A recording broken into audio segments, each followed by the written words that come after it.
Hello good people, kali ini admin akan merekap sebuah film yang berjudul More Than Family yang rilis pada tahun 2020 kemarin di Korea Selatan. Film ini berkisah tentang seorang guru private yang digenjot oleh muridnya yang berumur 19 tahun hingga bunting 5 bulan. Dan ketika meminta restu ke orang tuanya, guru yang hamil ini tidak direstui dan membuat dia harus mencari ayah kandungnya yang telah berpisah selama 15 tahun. Oke, sebelum lanjut ke ceritanya, saya mohon agar agan-agan pemburu serambi lempit agar subscribe dulu ya channel ini dan lanjut ke ceritanya.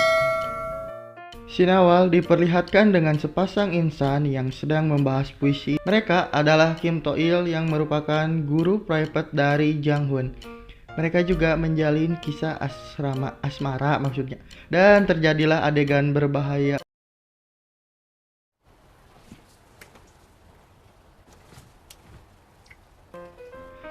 Kim dan Hoon melanjutkan ke jenjang yang lebih tinggi. Tapi karena Hoon yang tidak ada pengaman rudalnya, mereka hanya tidur berbaring. Sementara Kim To Il yang sudah tidak tahan langsung saja berindahoy dengan muridnya itu. Gila cuy, padahal baru mulai nih film. 5 bulan kemudian, Kim dan Hoon memberitahu orang tua Kim bahwa Kim hamil. Karena ibu Kim tidak setuju dan dia menyarankan agar kandungannya diaborsi. Tapi kehamilan Kim To Il ini sudah berumur 5 bulan dan tidak mungkin digugurkan. Di sini, Kim berencana akan melanjutkan kuliahnya setelah menikah. Ibu dan bapak Kim juga tidak setuju karena Hoon pernah tidak naik kelas. Dasar bodoh anjir si Hoon. Dan Kim yang pusing karena adu congor bersama orang tuanya, dia pun langsung pergi keluar dari rumah.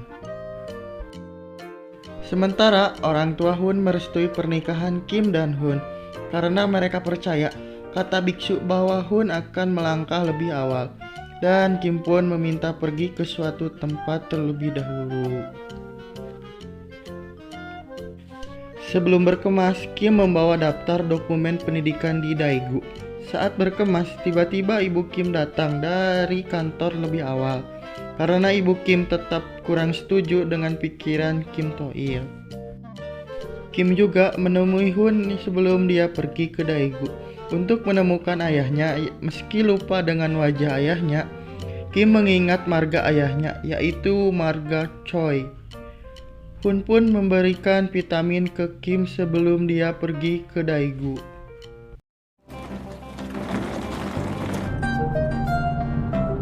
설까지는 얼마나 걸려요? 뭐 아빠라고 해라. Sampainya di Daegu, Kim menginap di rumah kakek dan neneknya. Karena kabar kebuntingannya telah menyebar, kakek dan nenek memarahi Kim To Il. Setelah dijelaskan oleh Kim To Il, akhirnya kakek dan neneknya menerimanya dengan ramah. Kim mencari foto wajah ayahnya di foto kenangan dulu. Meski fotonya seabrek, dia tidak menemukan satupun foto ayahnya. Mungkin ayahnya yang foto ya. Hari pertama mencari ayah Kim pun dimulai.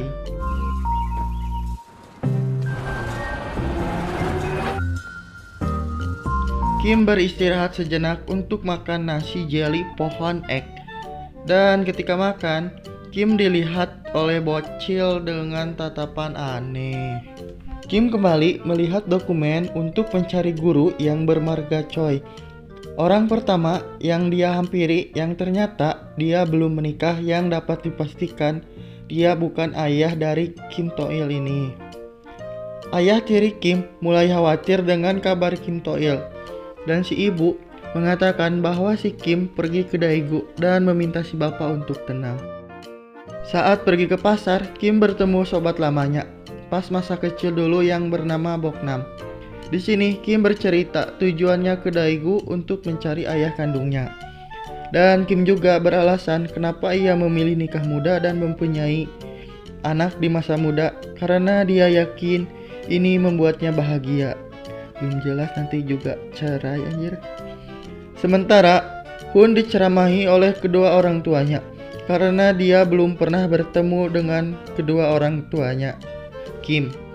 Dan orang tua Hun meminta dia agar belajar idiom Cina untuk mendekati orang tua Kim itu. Saat sedang makan nasi jeli, Kim kembali didatangi oleh bocil yang membawa buku pelajaran untuk dikerjakan oleh Kim. Bocil pun pergi sambil mencicipi nasi jeli punya Kim Toil. Anjir, gak punya akhlak nih bocil. Kali ini Kim mendatangi lagi guru yang bermarga Choi yang sedang berada di kelasnya. Dan dia pun menanyakan ke Pak Guru itu apakah dia mengenali Kim Toil. Terlihat Pak Guru kebingungan dan tidak mengenali Kim. Dan tiba-tiba istri Pak Guru datang dan marah-marah karena dia bersama wanita yang tengah hamil. Dan istri Pak Guru menghajarnya karena disangka Pak Guru yang menghamilinya. Dan Kim pun pergi karena tidak ingin ikut campur. Ayah Kim yang khawatir Kim didaigu meminta agar dia pulang. Dan ayahnya juga meminta maaf karena dia terlalu keras. Dan meminta Kim kembali untuk mempersiapkan acara pernikahannya. Di malam hari, Jang Hun menelpon Kim bahwa dia akan mempelajari idiom Cina supaya dia diterima oleh kedua orang tua Kim. Di pagi hari, seperti biasa, Kim selalu sarapan nasi jeli. Dan kali ini si bocil mulai menceritakan hidupnya bahwa dia suka belajar balet di sekolahnya. Dia juga bercerita bahwa dia hanya tinggal bersama ayahnya karena dia tidak mempunyai ibu. Kali ini Kim kembali pergi ke Pak Guru kemarin untuk menanyakan putrinya. Pak Guru mengatakan bahwa dulu dia pernah mempunyai seorang putri yang telah meninggal karena tenggelam sekitar 10 tahun lalu. Dan bisa disimpulkan Pak Guru itu bukan ayah kandung dari Kim. Di malam hari, Kim diajak beres-beres perabotan antik gitulah oleh neneknya. Kim yang membersihkan perabotan itu menanyakan foto ayahnya ke neneknya. Si nenek hanya bisa menjawab, ayah Kim tidak pernah berfoto dengan Kim saat kecil. Di hari terakhir di Daegu, Kim seperti biasa makan nasi jeli bersama bocil itu yang bernama Choi Il-wol. Karena namanya tidak asing bagi Kim, dia mengantarkan Il-wol pulang ke rumahnya. Dan ternyata ayah Il-wol adalah ayah Kim yang sudah lama tidak bertemu. Karena rasa kecewa selama ini ayah Kim tidak mencarinya, Kim pun pergi ke Seoul lagi dengan rasa sedih dan kecewa. 내가 그것까지 설명해줘야 돼?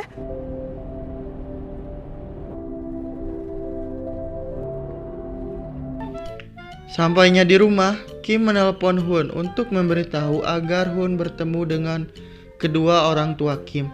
Namun, teleponnya tidak diangkat oleh Jang Hun.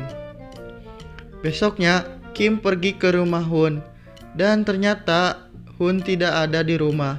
Dan orang tua Hun menenangkan Kim agar dia tidak panik dan menyuruh Kim pulang untuk istirahat. Gak panik gimana coba anjing nih, si Kim ditinggal bunting. Di rumah, Kim bercerita bahwa Hun tidak ada di rumahnya. Ia juga menjelaskan bahwa Hun tidak akan kabur dari tanggung jawabnya itu. Saat ayah Kim dan Kim akan mencari si Hun, tiba-tiba ayah kandung Kim datang untuk mengantarkan koper Kim yang tertinggal. Setelah adu bacot saling menyalahkan, akhirnya mereka berempat mencari keberadaan Hun.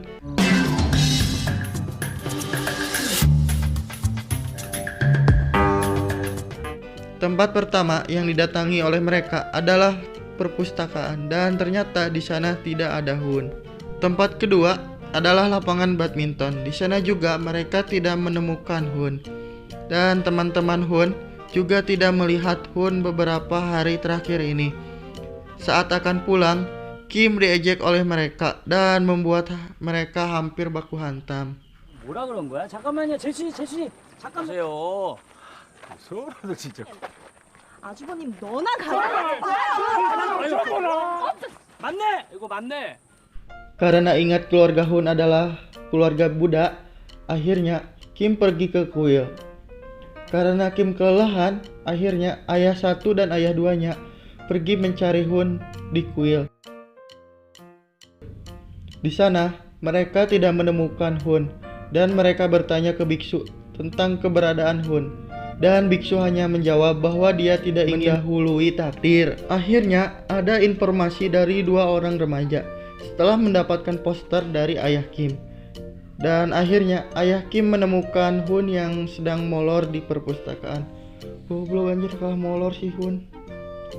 Hun menjelaskan alasan dia ketiduran di perpustakaan karena dia belajar idiom Cina.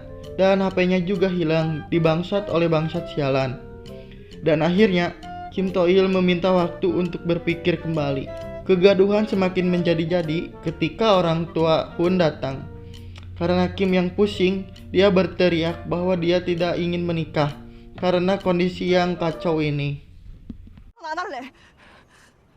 망할 것 같아. 야. Setelah dijelaskan oleh orang tua Kim, akhirnya Kim mau menikah dengan Hun. Dan akhirnya Kim juga mengakui keberadaan kedua ayahnya itu. 둘 다예요? Dan akhirnya hari pernikahan Kim To-il dan Jang Hun tiba. Terlihat banyak orang yang hadir di acara pernikahan itu. Di sini, Kim bercerita ke ibunya bahwa jika pernikahan ini gagal atau kacau, Kim bisa menceraikan Hun dan meminta ibunya agar tetap tenang dan menerima keputusan dari Kim itu. Karena dia mempunyai keluarga yang baik, dan film pun tamat.